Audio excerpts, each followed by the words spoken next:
إن الله عنده علم الساعة وينزل الغيث ويعلم ما في الأرحام وما تدري نفس ماذا تكسب غدا وما تدري نفس بأي أرض تموت إن الله عليم خبير۔ بے شک اللہ ہی کے پاس ہے قیامت کا علم، اور وہ میਂہ برساتا ہے اور جانتا ہے جو رحموں میں ہے، اور کوئی نہیں جانتا کل وہ کیا کرے گا، اور کوئی نہیں جانتا وہ کہاں مرے گا۔ بے شک اللہ ہی خوب جاننے والا ہے، جسے چاہے خوب خبر دینے والا ہے۔ حدیث شریف میں آتا ہے ان ابن عمر قال قال رسول اللہ صلی اللہ علیہ وسلم مفتاح الغیب خمس لا یعلمها الا اللہ۔ نبی کریم رؤوف رحیم صلی اللہ علیہ وآلہ وسلم نے اسی آیت کے پیش نظر ارشاد فرمایا، غیب کی چابیاں 5 ہیں، انہیں اللہ کے سوا کوئی نہیں جانتا۔ یہ پانچوں کی پانچوں چیزیں حضور نے گن کے سنائیں۔ قیامت کا علم، بارش کب ہوگی، ماں کے پیٹ میں کیا ہے، کوئی بندہ کل کیا کرے گا، اور کوئی بندہ کس جگہ پہ مرے گا۔ بخاری 1039 1039۔ اچھا، اب اس آیت کو ذرا اور اس حدیث کو سمجھنا ہے۔ سب سے پہلی بات یہ ہے کہ اس کا شان نزول جو علماء نے بیان کیا ہے، اسی آیت کے تحت تفسیر قرطبی میں اس کا شان نزول یوں لکھا ہوا ہے، وہ یہ ہے کہ یہ آیت کاہنوں اور نجومیوں کے خلاف اتری ہے۔ یہ جو چابیاں سٹ کے لوٹے پھیر کے حساب کر کے اس قسم کے لوگ، انبیاء کا تو ہر وقت اللہ سے رابطہ ہے، یہ چیز اور ہے، اور یہ عملیات کے ماہر اور جادوگر یہ اور بلائیں ہیں۔ بالکل آپ کا میٹر ہی گھوم جائے گا اس بات کو سن کے کہ یار یہ تو کہاں کی بات ہے، کہاں فٹ کی جا رہی ہے۔ باقی رہ گیا انبیاء علیہ السلام۔ ابن کثیر کے الفاظ سنیے، اس تفسیر کو بہت زیادہ اہمیت دی جاتی ہے بعض حلقوں میں، تو علامہ ابن کثیر اس میں استثناء بیان کرتے ہیں، کوئی نہیں جانتا الا بعد اعلام ہی، ان 5 چیزوں کو کوئی نہیں جانتا سوائے اللہ کے بتائے۔ اللہ بتائے تو وہ جنوا سکتا ہے، وہ جتلا سکتا ہے، وہ علم دے سکتا ہے۔ یہی وہ آیت ہے جس کے تحت آپ قرطبی بھی دیکھ سکتے ہیں، ابن کثیر بھی دیکھ سکتے ہیں۔ اب میں 2-3 مثالیں آپ کو دینے لگا ہوں۔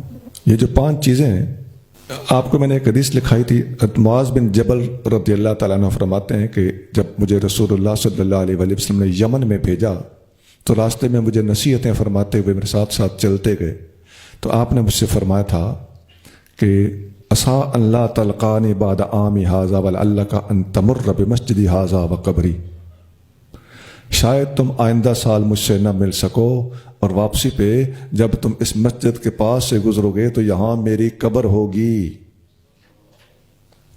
اب قرآن کہتا ہے کسی کو کچھ پتہ نہیں کہاں فوت ہوگا، نبی پاک علیہ السلام فوت ہونا تو دور کی بات ہے، اپنے قبر انور تک بتا رہے ہیں، اور حدیث صحیح ہے، نہ ضعیف ہے نہ حسن ہے، موضوع ہونا تو دور کی بات ہے۔ مسند احمد 21951 21951 سند صحیح ہے۔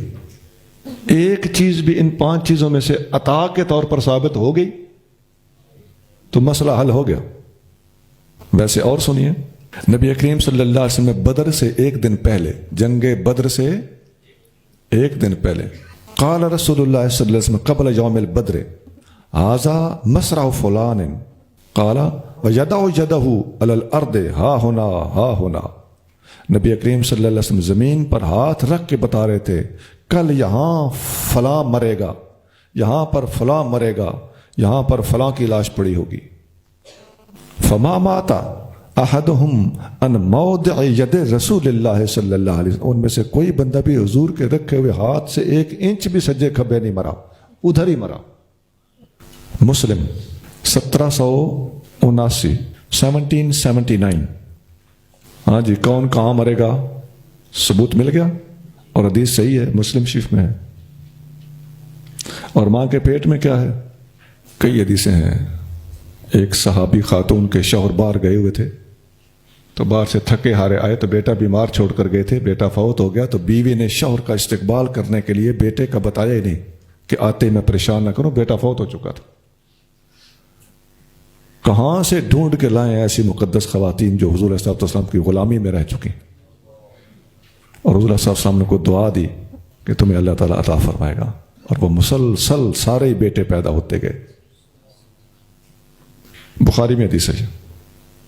حضرت صدیق اکبر رضی اللہ تعالیٰ عنہ جب وفات پانے لگے تو اما عائشہ صدیقہ رضی اللہ تعالیٰ عنہا کو انہوں نے کچھ غلہ دیا ہوا تھا، لیکن اما پاک نے ابھی قبضہ نہیں کیا تھا، تو قبضہ نہ ہو تو شرعی تقاضا پورا نہیں ہوتا، تو آپ نے فرمایا اگر تم نے قبضہ کر لیا ہوتا تو وہ تمہارا تھا، لیکن ابھی تک تم نے چونکہ قبضہ نہیں کیا، یہ فقہی مسئلہ ہے نا، تو یہ تو علماء ہوتے تھے، تو آپ نے فرمایا کہ ابھی تک چونکہ آپ نے قبضہ نہیں کیا، لہٰذا اب یہ غلہ آپس میں سارے بانٹ لینا اور اپنی دوسری بہن کو بھی حصہ دینا۔ انہوں نے کہا ابا جان میری دوسری بہن تو ہے ہی کوئی نہیں، تو فرمایا تیری ماں کے پیٹ میں ایک لڑکی ہے،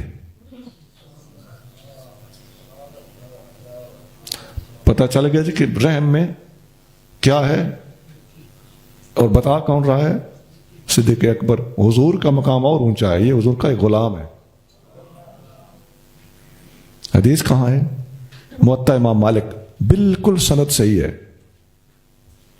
کتاب الاقدیہ، فیصلوں کی کتاب، باب ہے مالا یجوز من النحل، جو گفٹ کرنا جائز نہیں ہے، حدیث نمبر 40، شرمان الآثار جلد دوم صفحہ 225۔ ہمارے مرشد کریم سائیں بادشاہ مشوری والے سائیں قدس سر العزیز کے پاس ابھی وہ ہمارے پیر بھائی زندہ حافظ نالے مٹھو، ابھی وہاں بہت بڑا مدرس ہے، اس کے ماتحت کئی مدرسے چل رہے ہیں، یہاں تشریف لا چکے ہیں کئی دفعہ۔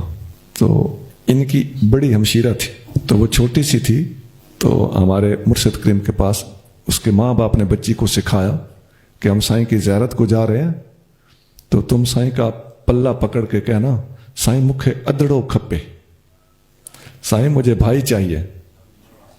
تو بچی نے ایسا ہی کیا، سائیں مکھے ادڑو کھپے۔ سائیں نے فرمایا ادڑا پندھ میں آہن، جمع کا صیغہ بولا کہ تمہارے مطلب اس کا میں بتا رہا ہوں، تمہارے 3 بھائی سفر میں ہیں، چلے ہوئے ہیں، اور واقعی اس کے 3 بھائی پیدا ہوئے۔ اللہ کی عطا کی بات اور ہے، اور نبیوں اور ولیوں کی بات اور ہے، اور نجومیوں اور کاہنوں کے خلاف یہ آیتیں ہیں، اللہ کے پیاروں کے خلاف نہیں ہیں۔ باقی رہ گیا قیامت کا علم، اس کے بارے میں واقعی علماء کا اختلاف ہے۔ بعض کہتے ہیں کہ نبی کریم صلی اللہ علیہ وسلم کے پاس قیامت کا علم تھا، بعض کہتے ہیں کہ نہیں تھا، لیکن ہمارا قول مختار یہ ہے کہ حضور کے پاس اس کا بھی علم تھا، اظہار کی اجازت نہیں تھی، لیکن اس میں اگر ہم سے کوئی اختلاف کرتا ہے تو ہم اس پر سختی نہیں کرتے۔ سبحان ربک رب العزت عما یصفون وسلام علی المرسلین والحمد للہ رب العالمین۔